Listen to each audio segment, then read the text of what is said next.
Hans, what changed now from Friday? People are publicly talking and planning for a Greek exit. That's happened all over the German press over the weekend, publicly saying that previously they had never even thought of, and that is, what do you do the morning after Greece defaults on its debt to the IMF? Will the European leadership blink, as most of the headlines seem to be about the Greek government? It doesn't seem like the German government's going to blink. If you are looking for any sort of possibility to blink, it's because there are fissures emerging between the IMF and the European partners. You know, I know you're a great friend of Oliver Blanchard at now the IMF again, but he had a blog post that was posted late last night that was pretty interesting, and it seemed as though he was criticizing his European partners as much, his fellow creditors, as much as the Greeks. So.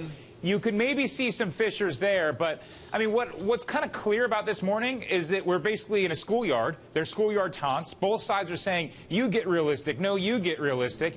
And when you're at that level of sort of animosity, it's really hard to see who the adult is going to be that's going to come in and clean this up. And we have Hans speaking right now from the Sandbox, Gabriel Sakellarides, the spokesman for the Syriza. Let me ask you, over the weekend with governments in the EU getting more and more open about the possibility of a Greek exit, does anybody have a plan B that involves a default while staying in the euro?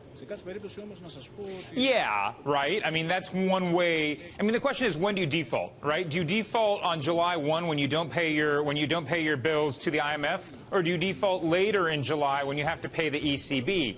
The question is really what happens in that 3-week period, because technically it's not a default if you don't pay the IMF because you have this built-in grace period, right? That ECB deadline seems harder. But boy, I mean, you talk about markets reacting now and money flowing out of Greece and talking to taxi drivers. You know, you are going to see massive amounts of capital flow out of Greece. Even that's going to happen in the next couple days because of the uncertainty. So what does the ECB do on Wednesday? Hans Nichols, thank you so much.